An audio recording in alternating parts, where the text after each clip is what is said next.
stand your ground case that actually resulted in the person's stand your ground defense failing. This is a story that you might remember us covering less than 2 years ago.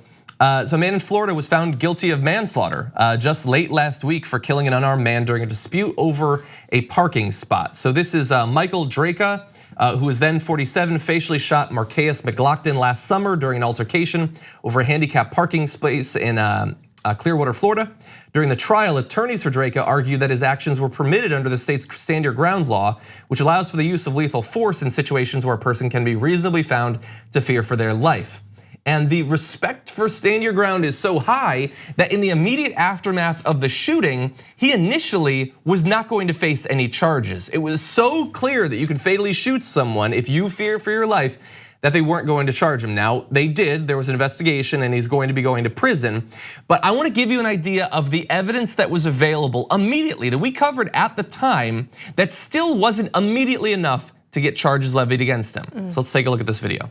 Well, the way I was able to draw it, I couldn't level it with one hand. So I had to eventually try and bring my left around for support. Okay. And he made his step towards me, and that was that. How many steps did he make? Just one step.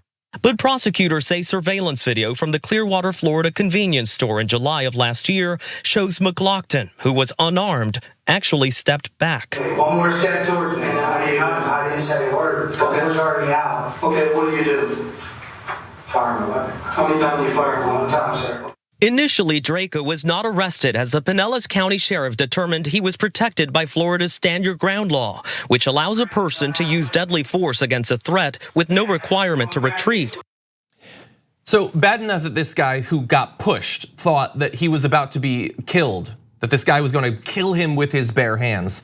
He lied about he took steps towards me. The video, which was available immediately, the second the police got there, they could get that video, showed that he took multiple steps away, turned his body away, and that guy who's literally, if he actually believes what he's saying, is the biggest coward that has ever lived on earth, thought that guy was such a threat that he had to murder him. And it started with this man feeling like he had the right to police a black woman because she had pulled into a parking spot without having a disabled placard. So he was accosting this woman about parking somewhere where she shouldn't have been parking. Yeah. And then her boyfriend comes out to protect her, like, what are you doing? Why are you in her face? He pushes him down and then starts backing away. Yeah, because the psycho pulls a gun on him. And then the guy starts shooting him. And but it's just, and he died. Like, we saw the same thing, when my eyes, not that when my eyes opened to this, but it definitely was a turn of events for me. When it happened with George Zimmerman and Trayvon Martin, it was this man who felt like he needed to police this child. Yeah. And that is like. And the thing with him and why some conservatives still are like gleeful, including Ben Shapiro, gleeful that Trayvon Martin was killed there, is it's impossible to exaggerate how terrified some white people are of black men or black kids in that case. It was a child, yeah. They see a giant. They see the Hulk, they see some unstoppable force. And I'm gonna go just slightly over because it might seem like I'm exaggerating, but there is quite a bit of research into this, that the actual ability to assess the threat is massively influenced by racism, effectively. One series of studies released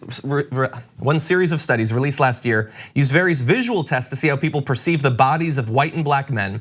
The findings were consistent. When participants believed the man in the images was black, they generally saw the man as physically larger, more threatening, and potentially more harmful in an altercation than a white person, and they were more likely to say the use of force was justified against the black men than against the white men.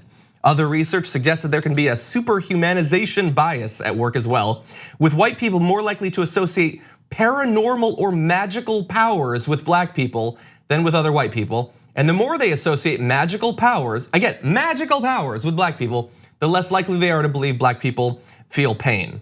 They even think that when someone is referred to with, quote, black sounding names like Deshaun and Jamal, they're larger and more violent people than when they use names like Connor and Garrett. And so literally to the extent of thinking that these people might have superpowers. That's how some racist, scared people view. Yeah. Just a person who's backing away, who's no threat whatsoever. Yeah. Also, I think in cases like that, there is just some desire Oh like, yeah, take them down. definitely. It's like, that person carried their gun, hoping someday that they would get to use it. Because he stepped into a situation that had nothing to do with him. He was ready for a fight. He wanted a fight, and yeah, but the idea that like you show one of these people, a black body and a white body, and they literally see the same sized black body as physically larger and more threatening. File that under facts don't care about your feelings. But your feelings do kind of have an effect when they lead to people being murdered. But it happens like even if you're not a crazy person who's just willing to shoot and kill another human being, it happens on other levels. Like people believing this person is dumber, this person is angrier, misjudging their emotions. This person is louder. Like it happens on, yes, exactly, bigger. More sexual, like it happens on so many other different levels that don't immediately lead to death, you know? But yeah, I don't think anyone is just born immune to that. I think that people have to be constantly working to check that. And now he faces up to 30 years, but the larger problem continues. Like, yeah, you know, it's awful.